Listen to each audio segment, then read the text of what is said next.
So guys आज है Sunday का दिन, तो एक काम करते हैं आज की कमेंट बॉक्स में आपकी जितनी रिक्वेस्ट है लिखना। मेजॉरिटी ऑफ रिक्वेस्ट जिस टॉपिक को लेकर के होगी नेक्स्ट वीडियो हम उस पर ही डिस्कस करेंगे। तो जितने ज्यादा कमेंट्स होंगे मेजॉरिटी जहां पर जिस टॉपिक पर होगी उसका वीडियो आज के दिन आपको नेक्स्ट मिल जाएगा। इसी हिसाब से कंटिन्यू हम करते रहेंगे। सब्सक्राइब जरूर करते जाना। इस वीडियो में वेदांता लिमिटेड और साथ में वेदांता पावर दोनों को डिस्कस करते हैं।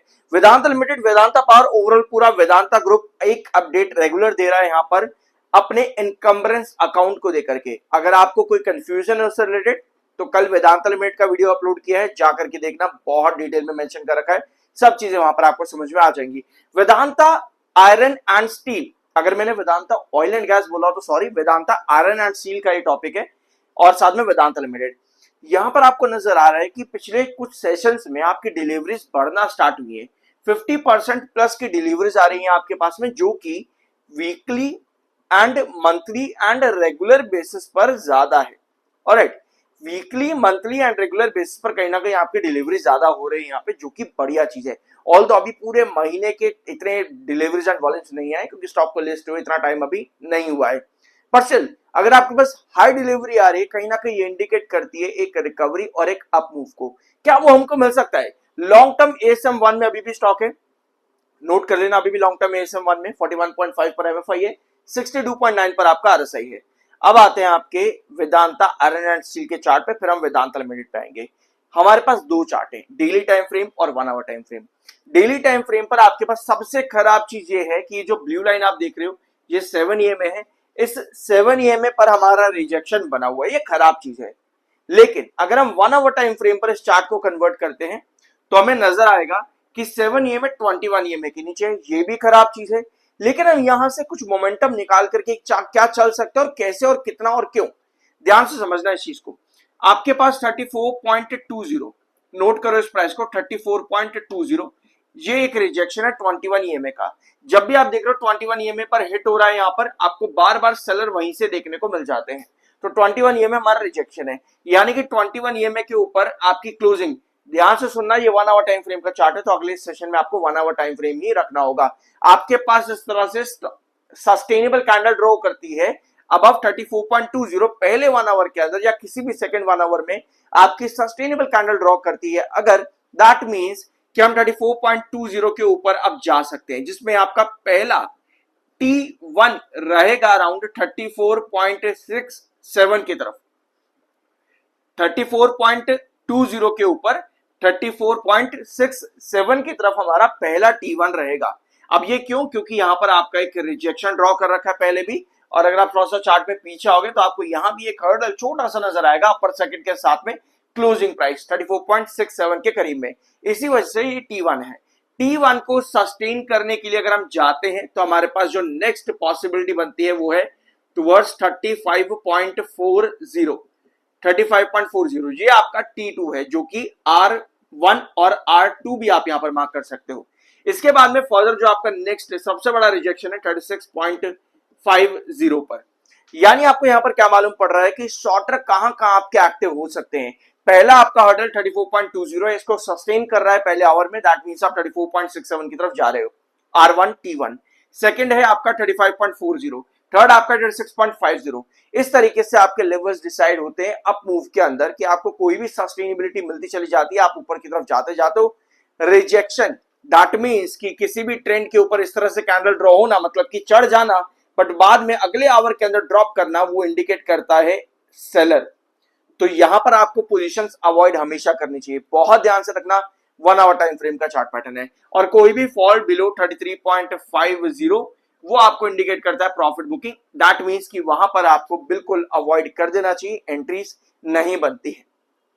ठीक है, तो ये था आपका वेदांता आयरन एंड स्टील। अब हम आते हैं आपके वेदांता लिमिटेड पे। सब्सक्राइब जरूर करना, और हाँ फिर से बता दूं, कमेंट बॉक्स में जितने ज्यादा मेजॉरिटी टॉपिक्स होंगे और एक टॉपिक पर जितनी मेजॉरिटी होगी नेक्स्ट वीडियो उसी टॉपिक पर रहेगा। सो बढ़ते हैं अब आगे वेदांता लिमिटेड पे। वो गिरावट दिख रही है, वो इस प्री रिजल्ट के पहले का मोमेंटम है। ये एक रीजन है जो अभी डिसीवर पूरी तरह से मार्केट में नहीं होगा जब तक कंपनी रिजल्ट नहीं दे देगी।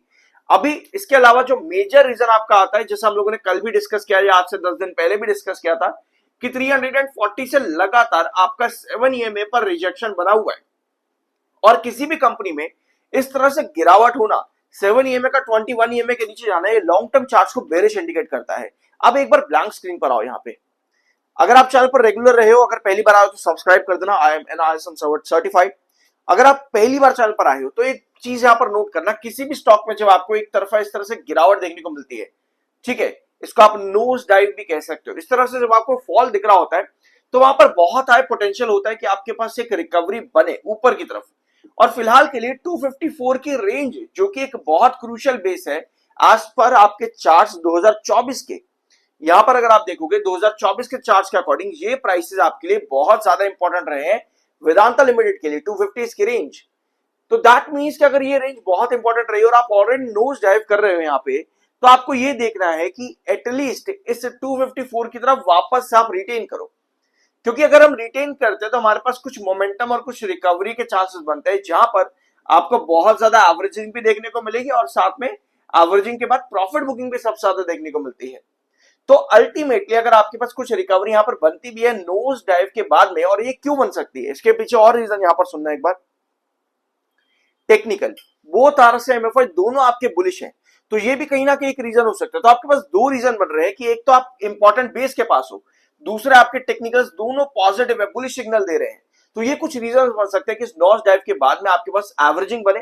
एवरेजिंग बने के मतलब कि इन्वेस्टर्स आ रहे हैं और आपके पास फिर प्रॉफिट बुकिंग भी देखने को मिल सकती है। मतलब कि ओवरऑल आपके पास अगर छोटा सा मोमेंटम बनता है, वो सिर्फ और सिर्फ एक रिलीफ मोमेंटम होगा, रिलीफ रिकवरी होगी। अगर आपको ब्रेकआउट चाहिए ना, अभी भी अगर आपको ब्रेकआउट चाहिए तो आपको पहले तो 292 क्रॉस करना था, जो कि हुआ ही नहीं, बिल्कुल उसके पास भी नहीं आया।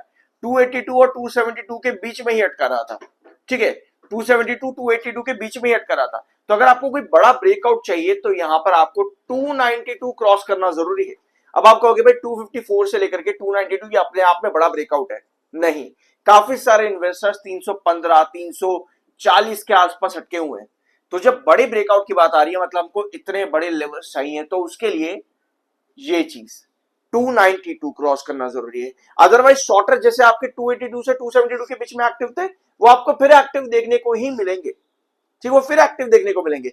और अगर शॉर्टर्स अभी भी यहां पर एक्टिव रहते हैं 254 से छोटी रिकवरी करने के बाद भी, दैट मींस कि वो शॉर्टर प्रॉफिट बुकिंग बार बार करेंगे और आपको 254 भी अल्टीमेटली आने वाले वीक्स में ड्रॉप होता देखने को मिलेगा। और अगर आप थोड़ा सा चार्ट में और आगे जाओगे तो आपको एक और लेवल नजर आता है, कल भी हम लोगों ने डिस्कस किया था 244 का, यहां पर ये वाला प्राइस 244, ये सभी चार्ट्स जो अगर आप पास में थोड़ा जूम इन करके देखोगे ना, ये सभी लेवल्स आपको नजर आएंगे। और उसके बाद में आता है आपका नेक्स्ट 238 का, ये दो प्राइसेस इंपॉर्टेंट बेसिस हैं ये वेदांता लिमिटेड के।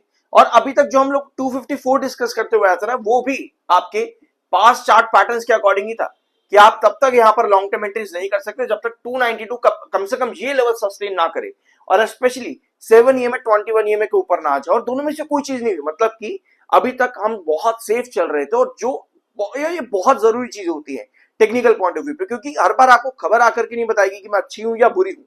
चार्ट्स आपको और टेक्निकल्स आपको हमेशा इंडिकेशन देते हैं कि कब मैं सही हूं एंट्री के लिए और कब नहीं हूं। ऑलराइट, तो ये सब चीजें थी वेदांता लिमिटेड से रिलेटेड, ठीक है। और पिछले साल रिलायंस इंडस्ट्रीज ने डिविडेंड इनकम और बाद में आपके डिविडेंड इनकम नहीं, डिविडेंड इनकम आपका जियो फाइनेंशियल सर्विसेज में था।